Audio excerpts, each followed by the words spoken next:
Hello and welcome again. Thank you. A warm, warm welcome. I know you've been welcomed several times already today, but we are really glad to see you, and this welcome comes from the Office of Ministry Studies. And you are sitting in the Sperry Room again for a panel called Defining Ministry at HDS. What you don't know may surprise you.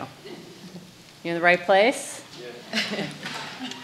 So the title of this panel is actually very apt and really appropriate because ministry at HDS is defined so broadly that it surprises even those students who have been accepted and are attending, even those students who have gone through their first year and they're just starting to get started on their field education after their first year. It still surprises them how broadly we define ministry here. So if you're thinking to yourself, well, I'm not really a minister,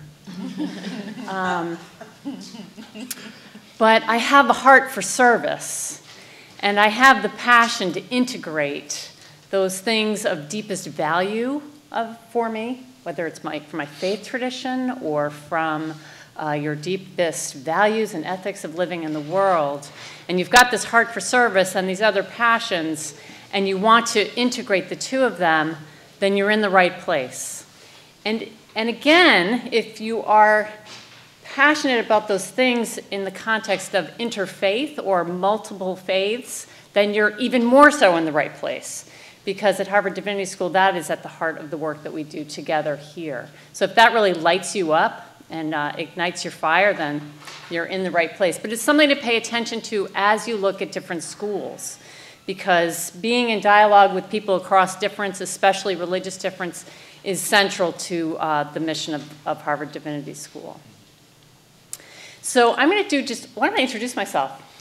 I'm Laura Tuak. I'm the Assistant Director of Field Education here at Harvard Divinity School. My office is located in the Office of Ministry Studies, which oversees the Master of Divinity program. And I'm here in the place of our Assistant Dean for Ministry Studies and the Director of Field Education, Emily Click, who is very unexpectedly out sick today. So I am happy to be here in her stead, and she sends her warmest welcome to you as well. It's a really exciting day, so she's sorry to miss meeting all of you. So I don't want to say too much about the field education program. If you haven't picked up a field education handbook, they are sitting outside of our office, which is just right around the corner. I'll make sure there are enough there.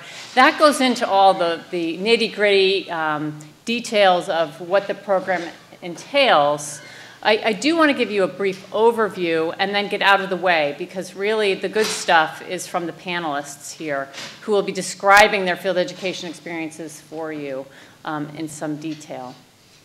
So some things you want to think about as you look at different schools, divinity schools or seminaries for a Master of Divinity degree or even a Master of Theological Studies degree. Some of you might be pursuing that as well. But for those of you who are potentially pursuing the MDiv, field education at Harvard Divinity School is at the heart of the Master of Divinity program.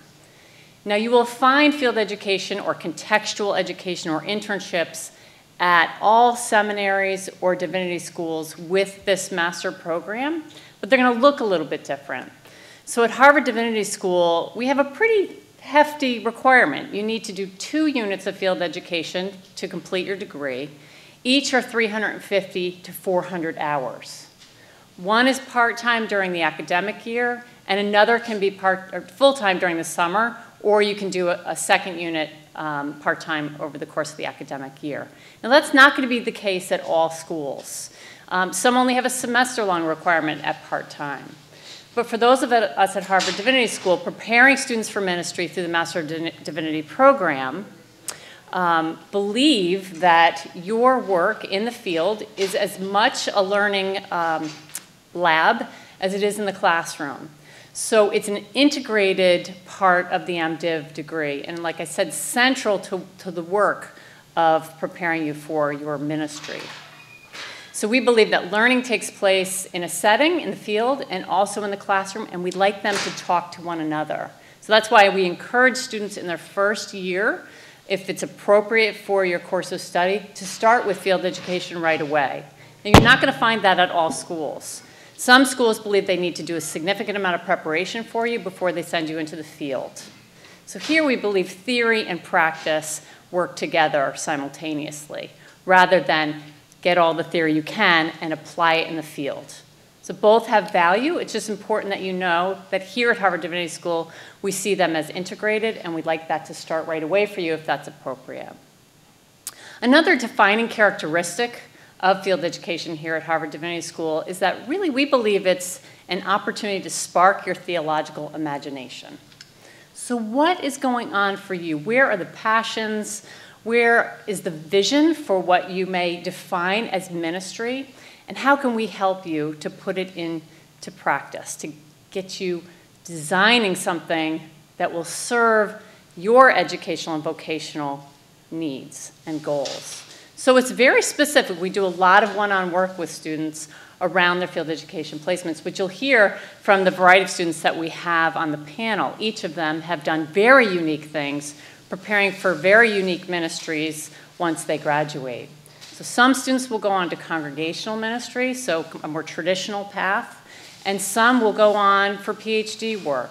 Some will go on to chaplaincy. Some will go on to journalism, art. There's just a full range. So the field education program is designed to help you to begin to explore what that looks like.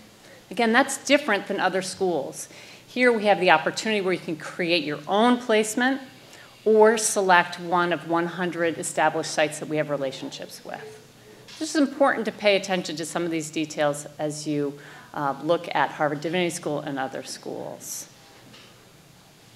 So I think that's actually enough, and I'm going to be around after the panel and at lunch over in the Rock Lounge.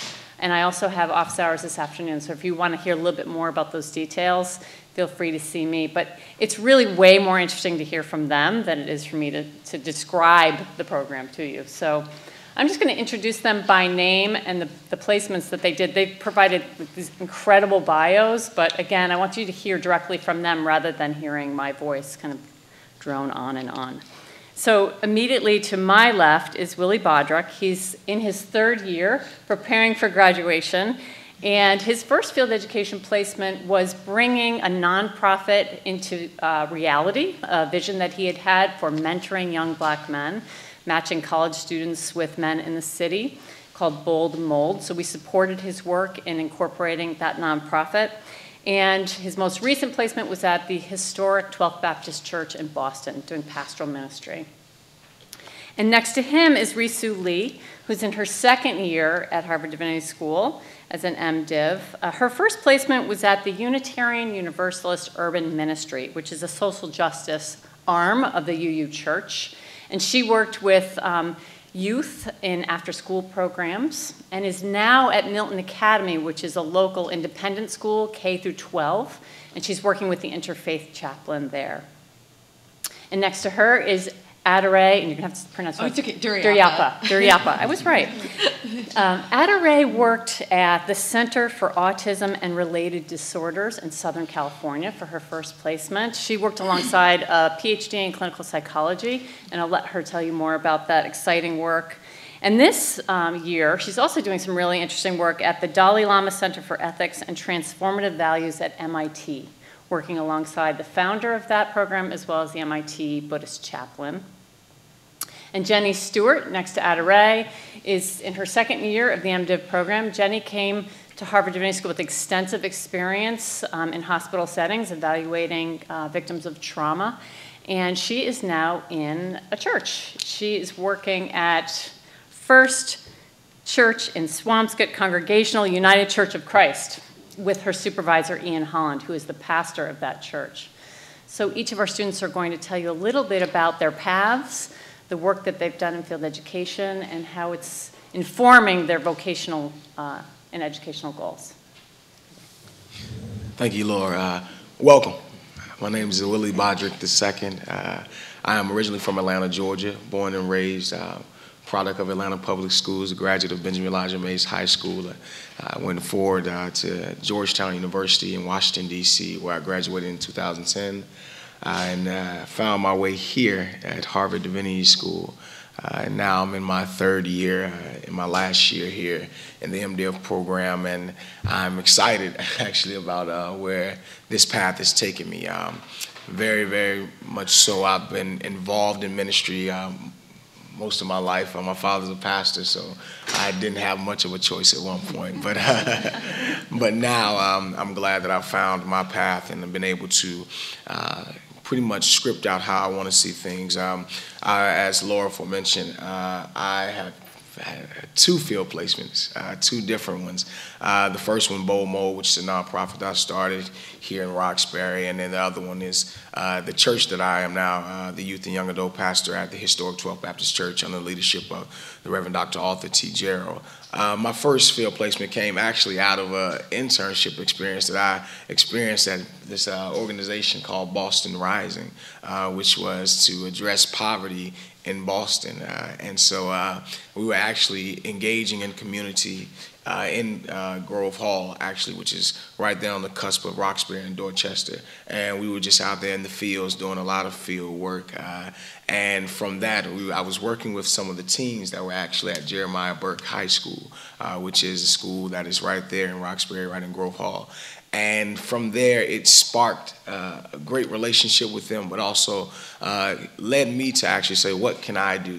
When you look at the statistics of black and brown males, black males in particular, over the past 7 years, they've ranged from 47 to 52% graduated from high school, which isn't high. And so, and me coming out of the public school settings in Atlanta, Georgia, I've always been very close to the realities that black and brown boys face. And so instead of just talking about it, as we so effectively do many a times, I figured there was time to do something about it.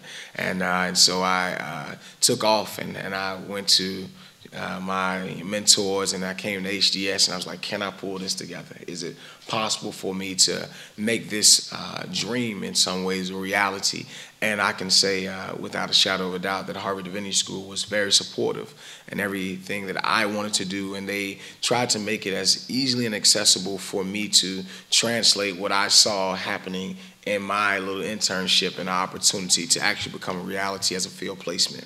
Because all of this is good. Divinity School is great, but it means nothing if it's not practical. It means nothing if it's not affecting people's lives. And it means nothing if you don't care about it, right? And so for me, I actually cared about this issue, and it made it a lot easier for me to actually convince them, because I knew I really cared about this. And so I moved forward to doing this work. I incorporated in the summer, actually, before I came into that next school year, and I came straight to Laura, straight to Emily, and I said, look, this is what I have an idea for. This is where I think this can go, and is there any way possible? I don't have that much money right now, so I was very realistic with what I had at my disposal, but I had a lot of energy and enthusiasm for this issue, and I cared a lot.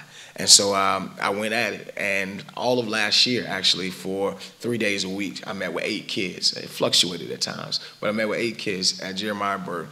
All of them great young men, all of them doing great work, and we did homework, we talked about issues, we actually just engaged in the realities of their experiences in their lives at that place. And for me, it was a learning experience as well. Me not being from Boston, it helped me to engage culturally, for one, with the experiences that they were having, but it also helped me to mentor them in many ways, because some of those experiences are not different from anywhere else in the country. And so it was really good for me to actually engage in that community and continue that work. We're still in this, I would call it a startup phase, because you're still having to galvanize funds, you're still having to create infrastructure and reach out to people. But I can say now that a lot of the young men that have been a part of this program have become better young men, and they've made me a better man as I work with them and engage with each and every one of them. So I'm very thankful for that opportunity, and hopefully it will grow to what I think it can get to. My second field placement was at the historic 12th Baptist Church, and interesting enough, a small anecdote, I did not actually go to Roxbury that much before, because I lived in Brighton and I was over here at Harvard.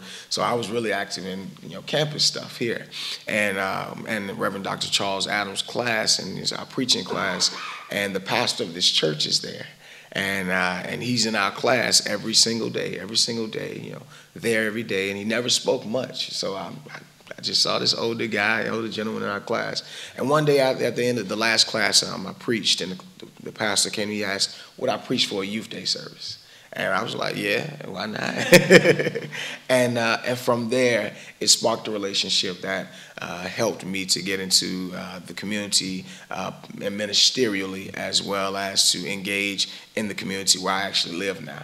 And so it's been a great experience. This past summer, we did a lot of team programming for kids in the communities, and we culminated our events. We did these things called teen cafes, and so every Friday of the summer for 6 weeks straight, we did programming that would be from movies to dialogues around sexual health to talking about just teen issues about what's going on in the communities. It just so happened that we had some random acts of violence in the community this summer, so we were active in peace rallies and peace walks, as well as culminating with a carnival that we threw on at the church that I thought would be fun to do. And we brought in almost 400 people in the community that fluctuated throughout that day. And so that experience has helped me in many ways, understanding the administrative aspects that goes into pastoring beyond just the personal engagements that we have each and every day. And so I can, I'm an open book when it comes to how much I've learned and how much I've been able to glean and reflect upon, because we do know that this work is meaningful, and what happens is that as we open up the ways in which we can define ministry, we understand that the meaning is inextricably tied to the ministry. And so what we have to do is continue to delve deeper, continue to do what you see as your ministry. And I think I did that for myself, and I am very appreciative of Harvard Divinity School allowing me to do that. Thank you.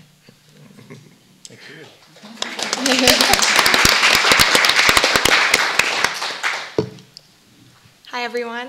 Again, welcome. It's so exciting to see all these new faces here. On the way over, I was telling Jenny that I was here 2 years ago, and I also was a volunteer last year. It's my third TED, and it seems like every year there's always a really great group of exciting people who want to learn about our community. So I'm excited to be here to tell you about my favorite part of HDS so far, which has been my field ed experience. So a little bit of context. So I graduated from Wesleyan University in 2011, and I did a year-long service program with the Episcopal Service Corps in Boston. I'm not Episcopalian, I'm a non-denominational Christian, but the fellowship really brought together questions of faith and service and social justice in a way that I had never thought about before. So in my placement, I worked in Dorchester, really close to where Willie works now, in a youth leadership and community organizing program. And I felt this really strong call to ministry of some form that was outside of the church, but I didn't really know what that would look like. And I actually didn't even know that places like HDS existed. I thought it was either seminaries or PhD programs in religion. So when I found out about HDS, I wasn't really sure what I was going to do when I was here or what I would do after, but I felt a really strong call to come, so I applied. I only applied to 2 places because I didn't even really want to go anywhere else if I didn't come here or one other place. So I ended up here last fall, had no idea what I was going to do. I felt really lost because there are a lot of people who have a much stronger sense of vocation than I did. So I decided that I wanted to start doing field ed right away as one way of kind of exploring what I was interested in doing. So Lauren knows a lot about this because I met with her every week trying to figure out where I was going to do my field ed and doing all these interviews. So I ended up at the Unitarian Universalist Urban Ministry in Roxbury. So it's UU, so it's affiliated with a certain denomination that I don't belong to personally, but I worked in the secular Roxbury Youth Program where we did one-on-one tutoring. I taught an SAT class, and then I did theological reflection with my supervisor, who was a UU minister. So this really gave me a good opportunity to think about what ministry means outside of the church and what ministry means when you're working with people across different faiths and different denominations that you may not share, whether it's with students or with the staff people at the organization, all of whom who were not Unitarian Universalist. It also gave me an opportunity to think about what pastoral care and those kinds of interactions look like outside of chaplaincy or hospital visits or really traditional forms of ministry and traditional forms of care that I had kind of grown up thinking about. So working with these youth, a lot of whom came from not great public schools who needed a lot of help. I mean, it really opened my eyes to seeing the ways in which we can provide like ministerial support without necessarily being in a church. And I think that's something really valuable that I've been able to carry since my experience there. I think also doing theological reflection with my supervisor was really helpful, just because, you know, there are a lot of things that come up when you're in field ed, right? Like for any of you who have worked and have spent time outside of school, there are issues that come up with your coworkers or with the people that you're working with, or, you know, administrative structural things, and it's hard to make meaning out of that, especially when you do feel that it's 12 to 15 hours a week, so you're not there all the time.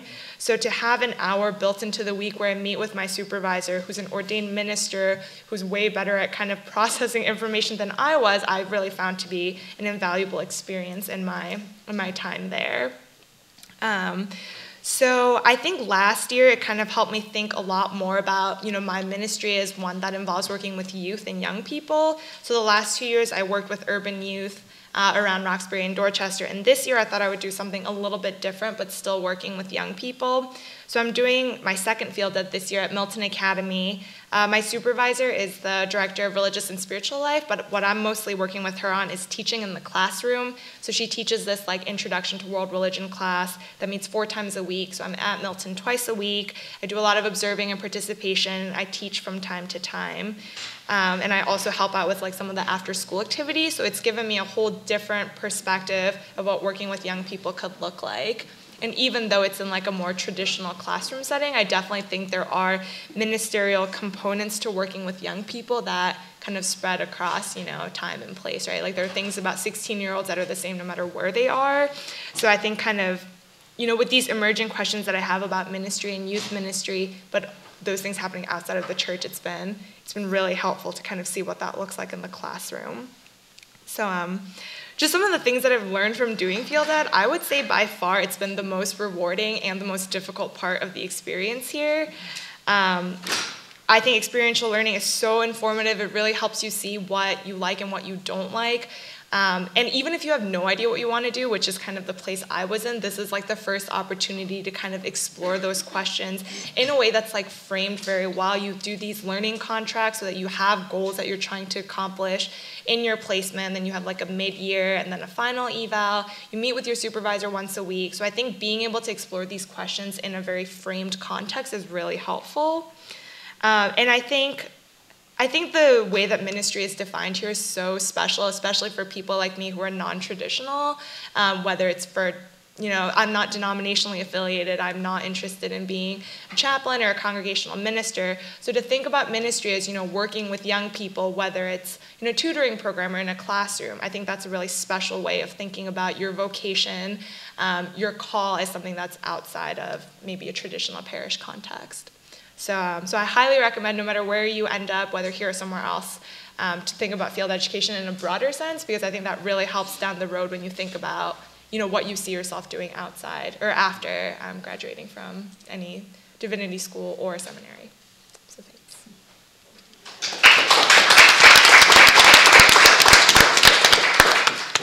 Hello, my name's Adre. I'm really glad to see you guys because several years I was in the same place, so it's really exciting to be here and tell you about my experiences. So I'm a third-year MDiv student, and I'm one of the converts who went from MTS to MDiv. And I remember thinking about this. This was after the first year, and I had known several people who have done the same. And so then I started to talk to them about kind of why they made that switch. And for me, I'm interested in kind of more the academic track within ministry, and after I'm interested in pursuing doctoral programs in South Asian religions. So at the beginning, it was kind of like, is there a place for me in MDiv? And it was specifically the question of what is ministry?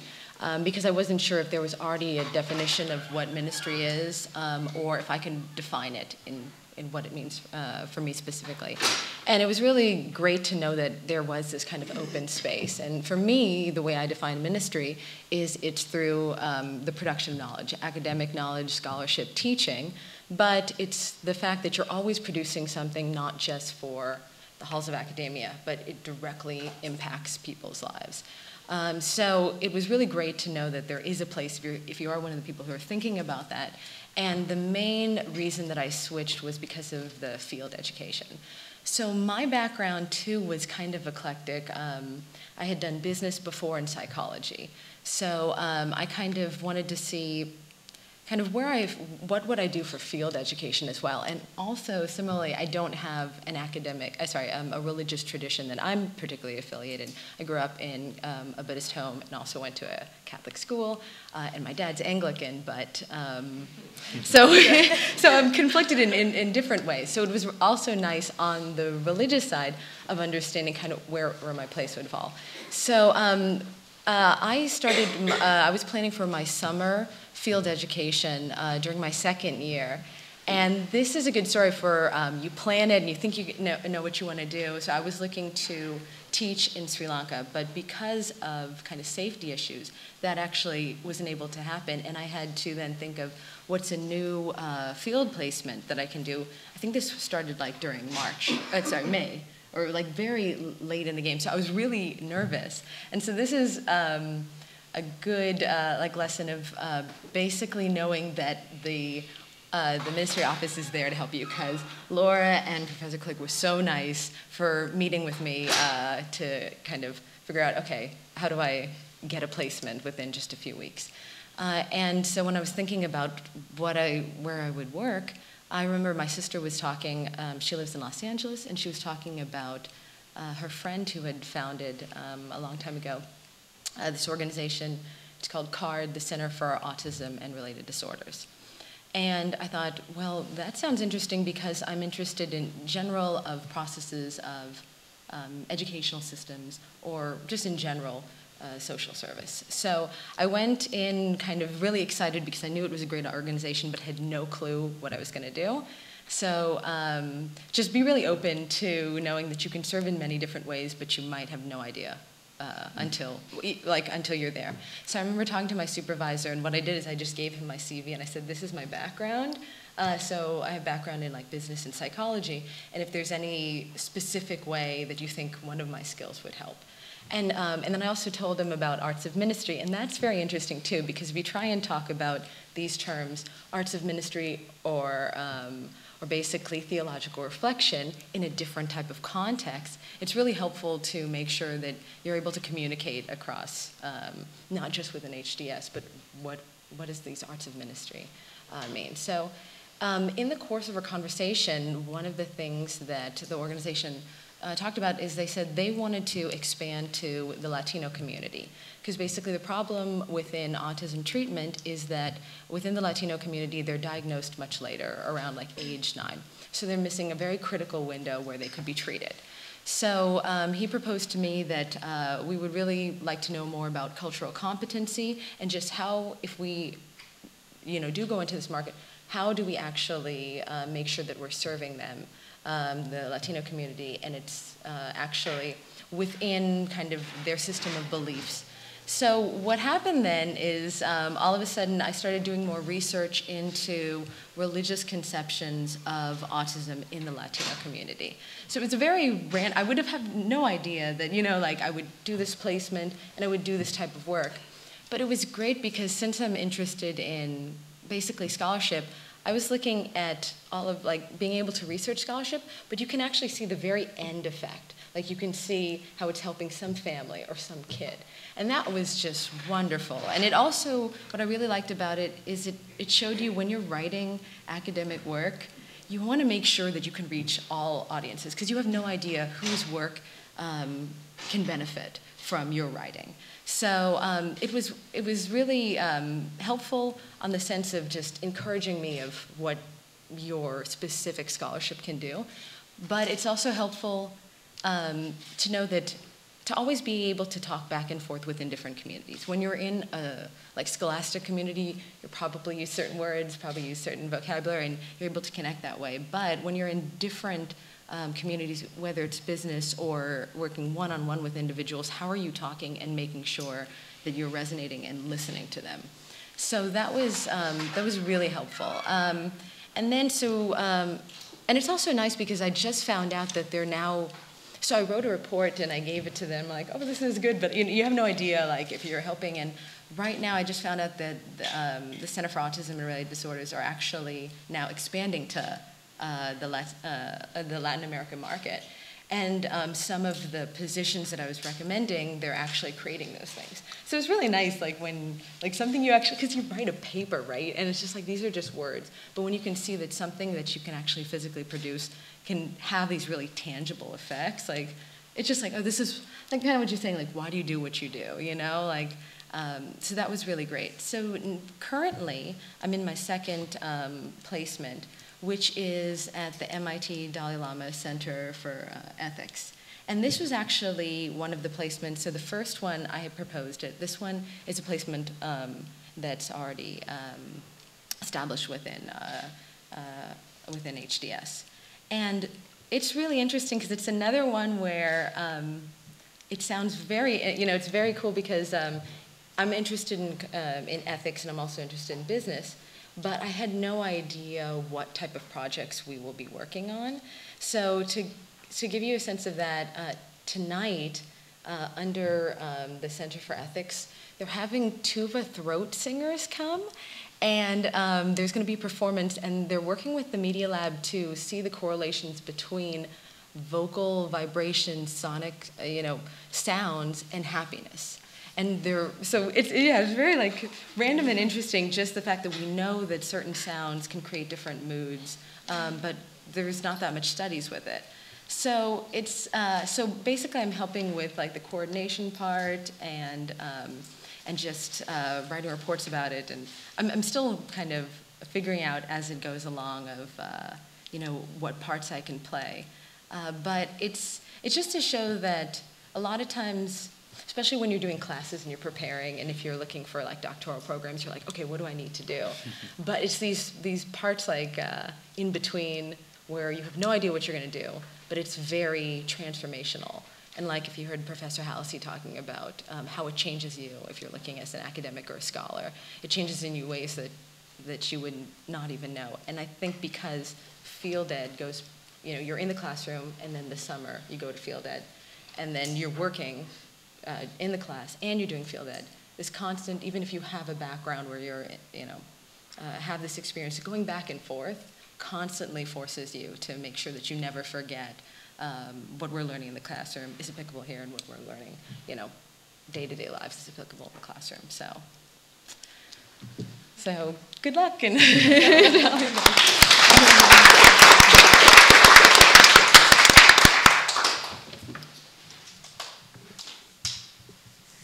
Welcome. It's great to have you all here. There's a great energy around.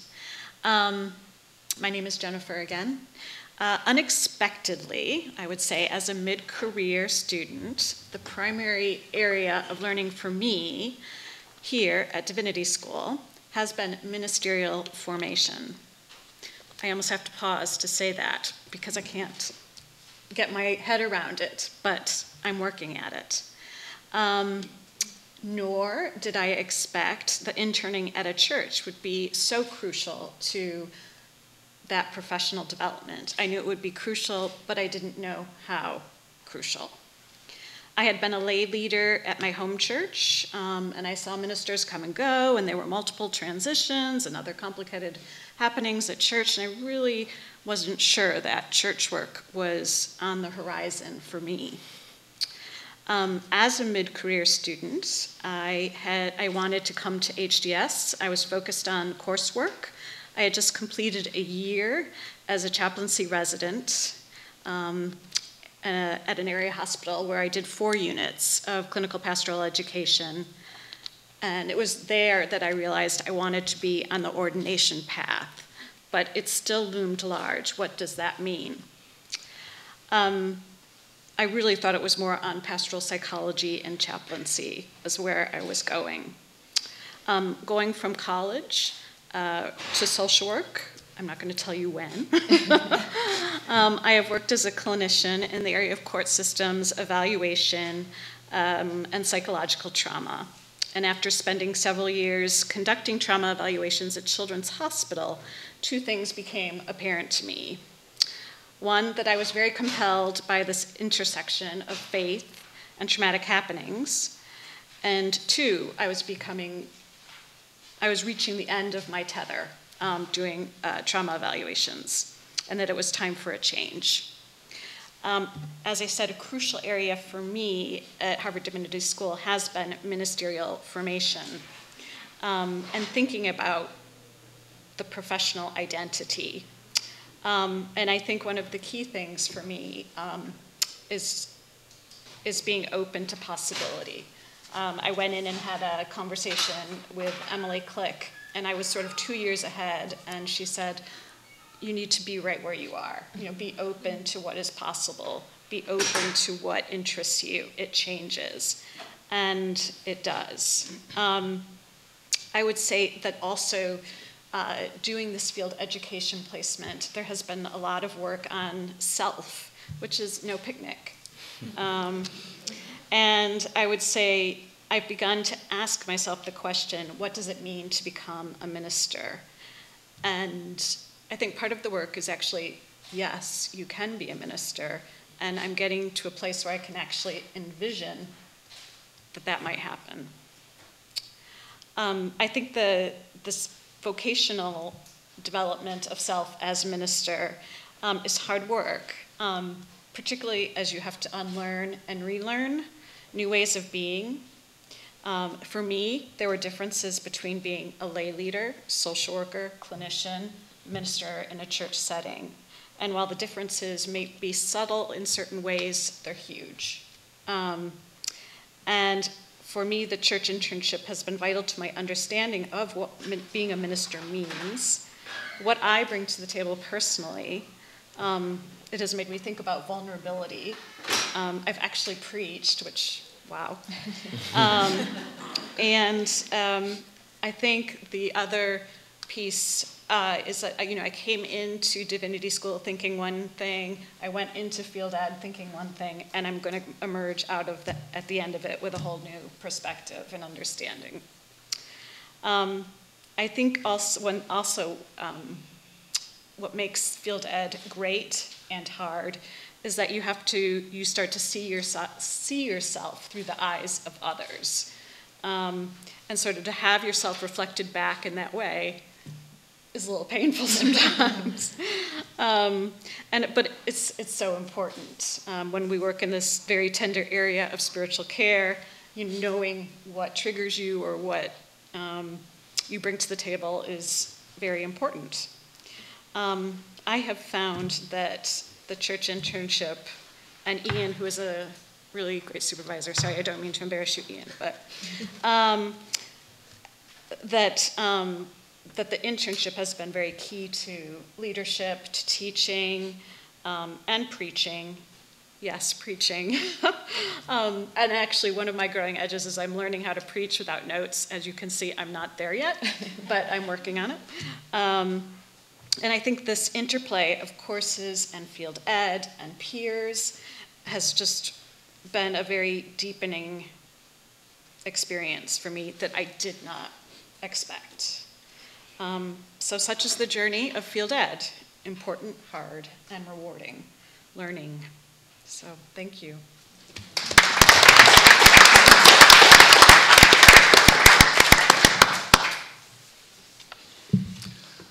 I'm Ian Holland, and I am the pastor of the First Church of Swampscott on the beautiful North Shore, right on the ocean.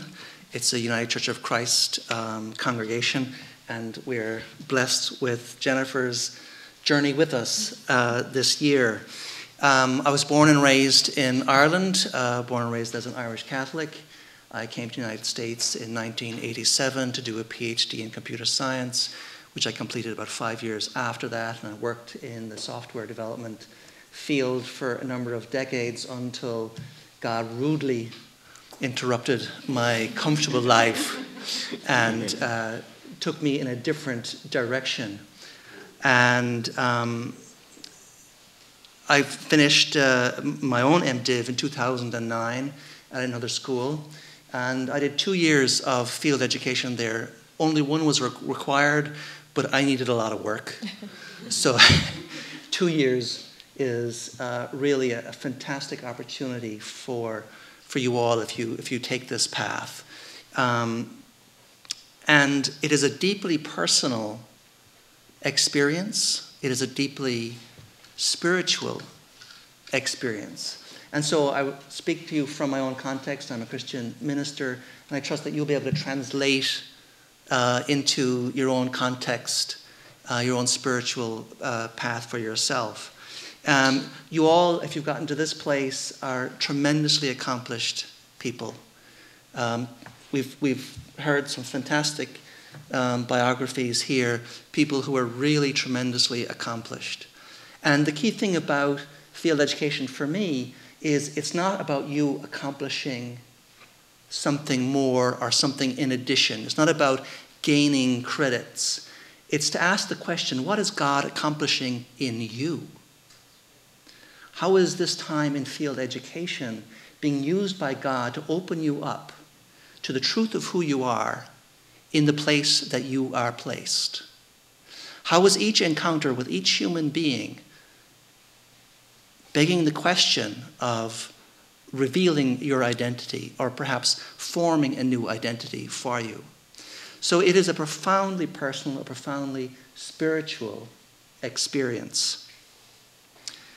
Field education is about doing tasks. It's about accomplishing some activities or performing some activities, but it is always matched with the question and with a conversation with the supervisor, which you'll meet for an hour each week. And that question is a time of reflection. It's a time of considering, a time of wondering. And it can be a time of challenge as well. You also will spend some time in a peer group of other folks doing the same thing that you are doing, asking each other, sharing your own experiences, and so you're learning from each other. But it is a time of reflection. So it is action and then reflection, and then it's you, your supervisor, your peer group, and God, or your creator, or whoever is your source of spiritual meaning. It is practical theology. So it's not about, okay, you often think about God, God's creation, God's work, and it's always somewhere else. God's work in Roxbury or in Somerville, or God, at hand in some particular significant moment at a hurricane or the aftermath, or people helping people out. But it's not about God out there. It's really about God in you and through you and with you in the presence of the people who you are serving. So it's a practical theology. It's a theology of the present. It's of the now. So this is not you thinking about, okay, I'm going to do this activity, and that's going to prepare me for the work that I'm going to do, 2 years from now or 3 years from now after you've graduated. It's really about the right now. It's who you are right now and who you're with right now. So it's a very intimate, close experience of theological reflection and theological living. And it is intimate. When you think about who you have been to this point, the story of your life, the story of your identity, you carry all that with you. And then you start questioning those stories and those experiences and asking, okay, is that all who I am? Or are you called to actually leave some of it aside? So when Moses goes to the burning bush, he is asked to remove his sandals because he's on holy ground. What part of your story, of your biography, do you have to take off so that you might be part of the holy ground of ministry wherever you are serving, in whatever function or role? So it is holy ground. It is removing. It is challenging the roles that you thought you had. It's even going to challenge your competency.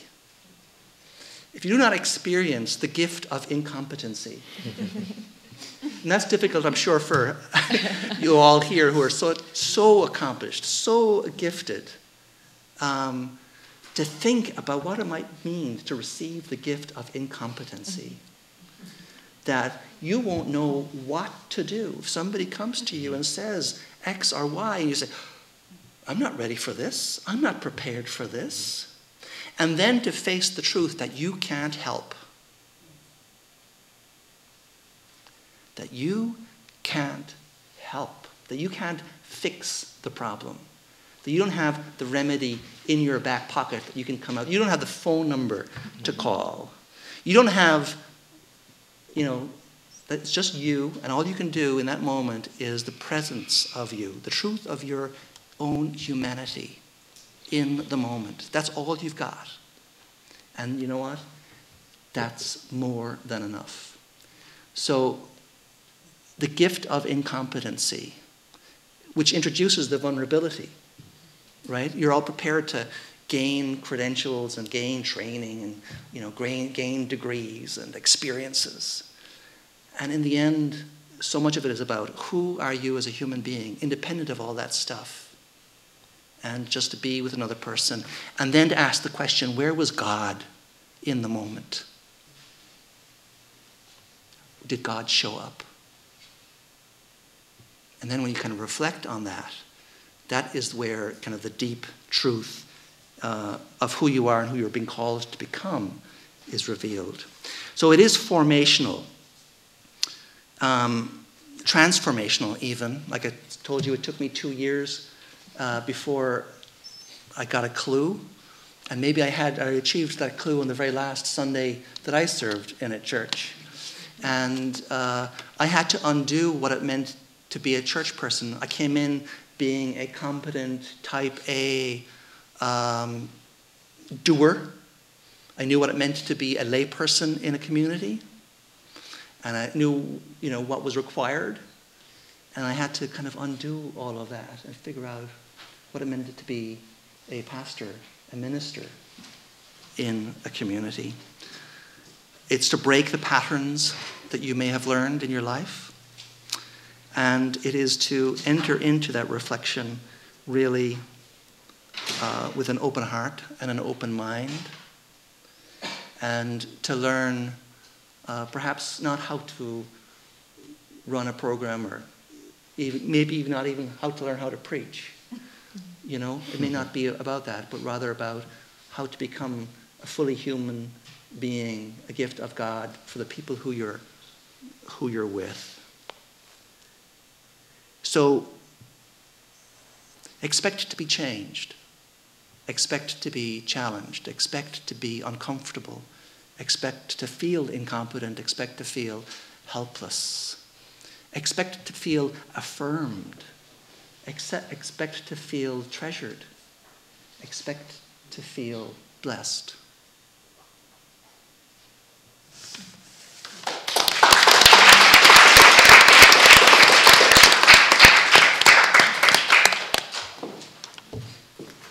What questions do you have for our panelists? We have time for a couple of questions before lunch.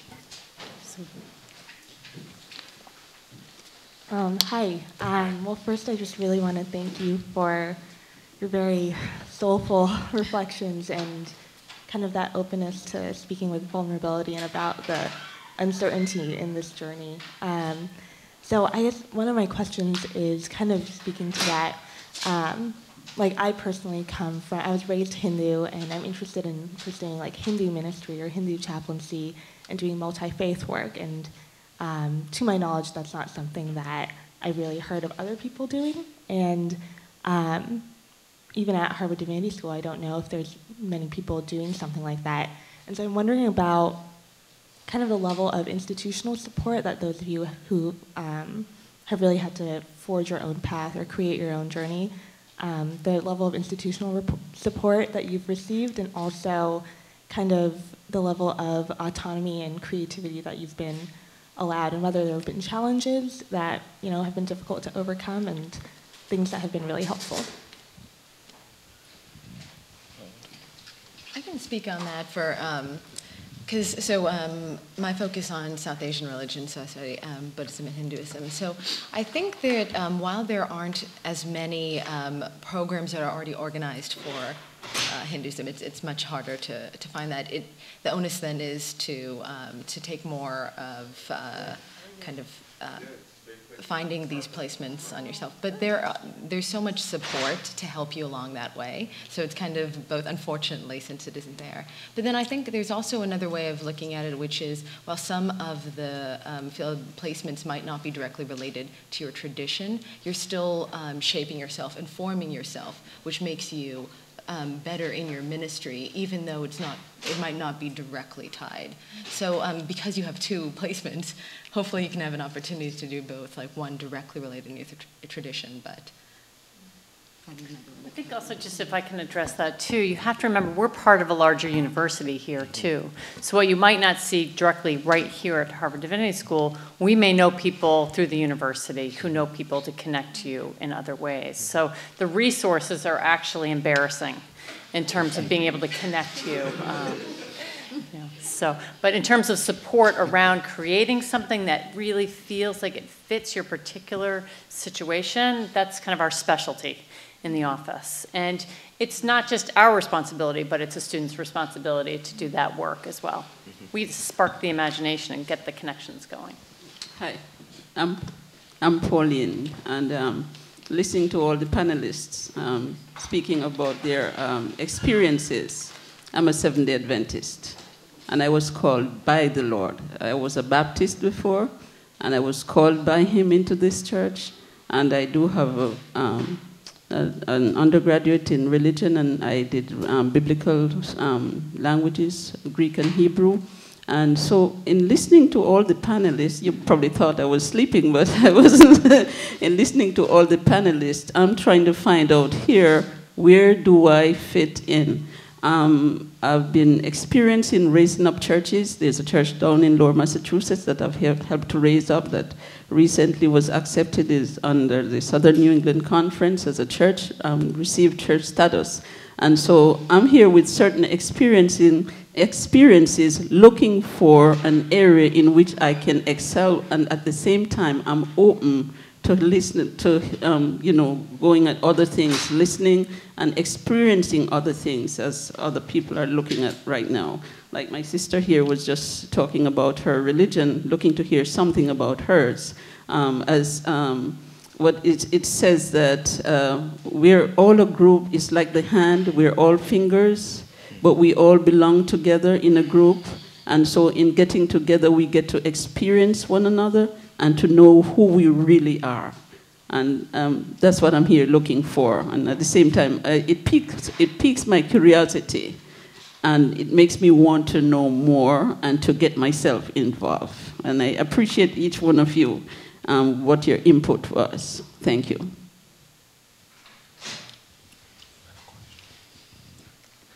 more question? We have time for one more question? Hi, thank you so much. I guess my question is about how Arts of Ministry goes beyond the field education and how that is integrated. Thank you. That's kind of a degree requirement question, so I'm happy to take that if that's helpful. So as part of the Master of Divinity program, you need to complete 3 Arts of Ministry. You select them and associate them with particular courses. So if you're taking a class on preaching, then you can register for a preaching and worship Arts of Ministry. And then at some point over the course of your 2 field education placements before you graduate, you need to match that preaching and worship in your field placement with the one that you did in coursework. They don't have to happen simultaneously. So you're doing that work in the classroom, and then you're reflecting on that work in a placement. Is that helpful? That's another way in which the work gets integrated, field, classroom, field. Maybe one more question. You know, our panelists are not disappearing, so please feel free to grab them right afterwards. And real quickly, first of all, I wanted to thank the panel for sharing your wisdom. My question is as you were reflecting on your journey and kind of counting the cost for your discipleship, what was the one thing that you really struggled with, that you had to change to kind of know what your calling was? Well, I'll jump on this one. Speaking of calling, I think that's a word that gets blurred here at HDS, because we have these questions, but I can speak towards my experiences in which post-call, as in your language, the thing that I had to come to understand most is I couldn't do it alone. That was the hardest thing for me to really grapple with, was that I couldn't do it all by myself. And I think Pastor Ian alluded to this, where is that moment? He talks about this moment. But that was the moment when I realized that I was vulnerable. I was incompetent to a certain degree, that I didn't have the resources or the tools and everything that I thought that I needed. That enthusiasm and energy wasn't enough. Having a heart for it wasn't enough, that there were things that you needed. There were other people that could help service you. And I think that goes towards, your question as well. You asked, where do you fit? You already are. I mean, this is the place where everyone fits. That conversation is engaging. I love to know more, just as much about your Seventh-day Adventist and your transition from Baptist to Seventh-day Adventist, just as much as, me just being an old school Baptist kid. That's what I live. But the thing that it comes to, I think, for me, is the understanding that it's nothing we can do alone, right? And I think that translated into my ministry as well, was that whether I'm in the classroom, whether I'm preaching and teaching in a church, or I'm mentoring young people, there's always this interconnectedness of difference that is helping to shape and mold my identity and mold the people in which I'm in community with. And so I think if there was anything that I really came to understand about my calling, was that I'm not doing this by myself, and that none of us can do it by ourselves. Would you join me in thanking our panelists?